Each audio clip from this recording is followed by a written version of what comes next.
Hello everyone. आज की इस वीडियो में हम देखेंगे the magic of thinking big book की समरी को, जिसे लिखा है डेविड शॉर्ट्स ने। तो चलिए शुरू करते हैं आज का वीडियो। पहला लेसन है believe you can succeed and you will. यानी अगर आपको किसी भी काम में सक्सेस हासिल करनी है तो सबसे पहले आपको खुद को विश्वास दिलाना होगा कि आप वो काम कर सकते हो। जब आप खुद को ये अच्छे से यकीन दिला लेते हो कि आप इस काम को कर सकते हो तो आपका ब्रेन आपको उसी डायरेक्शन में आइडियाज देने लगता है। आपके ब्रेन में ऐसे आइडियाज आएंगे जो आपको आपका काम करने में हेल्प करेंगे। वहीं अगर आप ये मान लो कि मैं ये काम कर ही नहीं पाऊंगा तो आपको आपका ब्रेन उसी समय कई सारे रीजन दे देगा कि आप ये काम क्यों नहीं कर सकते।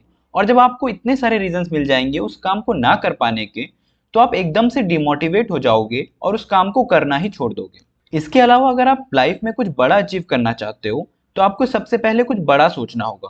आप बड़ा सोचोगे, आपकी सक्सेस भी बड़ी होगी। आपने छोटा सोचा, आपकी सक्सेस भी छोटी हो जाएगी। अभी मैं कॉलेज में पढ़ता हूँ। यहाँ पर मेरे ज़्यादातर दोस्तों का यही सपना है कि ग्रेजुएशन के बाद उनकी कोई भी सरकारी नौकरी लग जाए। यही उनकी ज़िंदगी का सबसे बड़ा सपना है। मुश्किल से 2-3 लोग ही ऐसे होंगे जो ये सोचते होंगे कि उन्हें 30 की उम्र से पहले मिलेनियर बनना है। अब आप ही बताइए किन के मिलेनियर बनने के ज़्यादा चांसेस हैं, जिन्होंने मिलेनियर बनने का सपना देखा या फिर जिन्होंने सपना ही नहीं देखा। डेफिनेटली जिन्होंने मिलेनियर बनने का एक सपना देखा।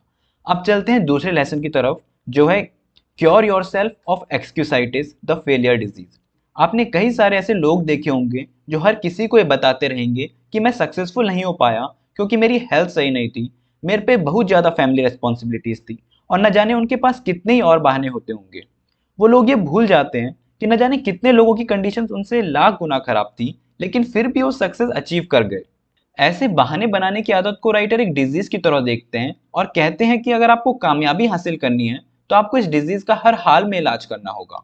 इसके अलावा कभी कभी हमको खुद पर डाउट आ जाता है, जैसे मैं जीत नहीं पाऊंगा क्योंकि मेरी इंटेलिजेंस औरों से कम है। देखिए होता क्या है कि हम जब भी इंटेलिजेंस को जज करते हैं तो औरों की इंटेलिजेंस को ओवर एस्टिमेट और खुद की इंटेलिजेंस को अंडर एस्टिमेट करते हैं। हमें किसी भी हालत में अपनी इंटेलिजेंस को अंडर एस्टिमेट नहीं करना है। हमें अपनी खूबियों पर ध्यान देना है, उन बातों पे ध्यान देना है जो हमें औरों से अलग बनाती हूँ, जो हमारी स्ट्रेंथ हो।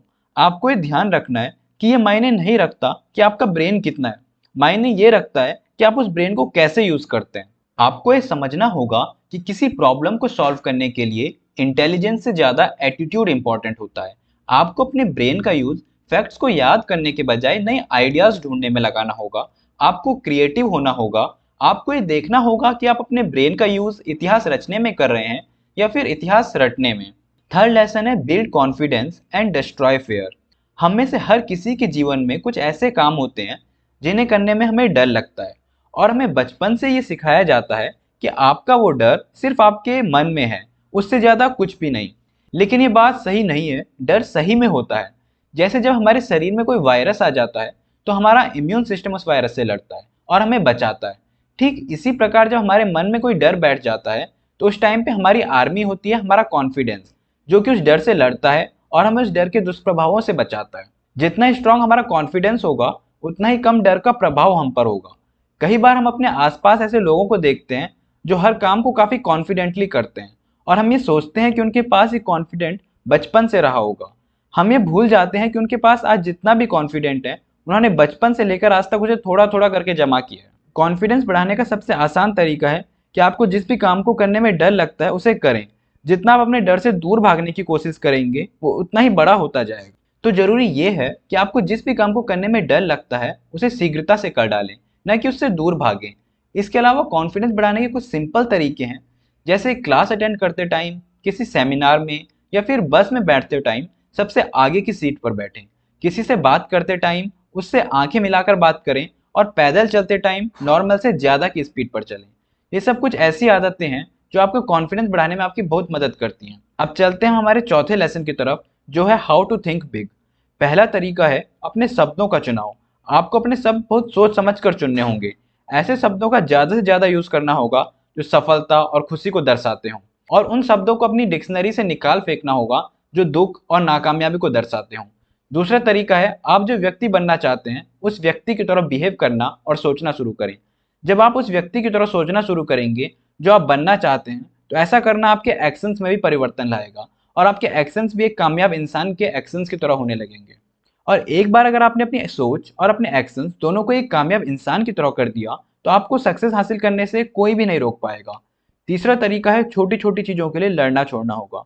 कई बारी मैं ऐसे लोगों को देखता हूँ जो बहुत छोटी छोटी बातों पर लड़ते रहते हैं, जैसे पार्किंग के लिए अपने पड़ोसी से लड़ना, ऑफिस में छोटी छोटी बातों के लिए अपने बॉस से या फिर अपनी कलीग से लड़ना, 10-20 रुपए किराया कम कराने के लिए ऑटो वाले से लड़ना। ऐसे लोग अपना सारा ध्यान और ऊर्जा इन्हीं छोटी छोटी लड़ाइयों में लगा देते हैं और असली बड़ी लड़ाइयों की तरफ देख ही नहीं पाते। फिफ्थ लेसन है how to think and dream creatively.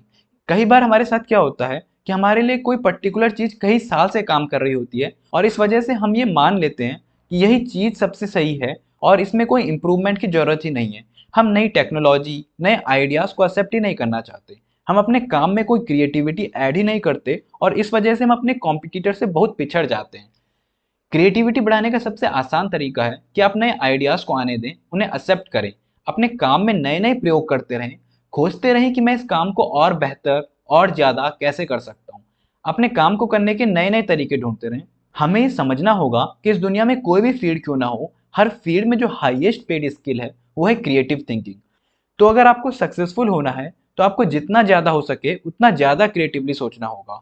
ये सारी बातें मैंने डेविड शॉर्ट्स की book the magic of thinking big से ली हैं और अगर आप इसे पढ़ना चाहते हैं तो आप इसे अमेजोन से खरीद सकते हैं। इस बुक की समरी को हमने 2 पार्ट में डिवाइड किया है। ये पार्ट 1 था और पार्ट 2 आपको बहुत ही जल्द मिल जाएगा। और आखिर में बारी है इस बुक से मेरे फेवरेट कोट की और वो है, look at things not as they are but as they can be. Visualization adds value to everything. A big thinker always visualizes what can be done in the future. He is not stuck with the present.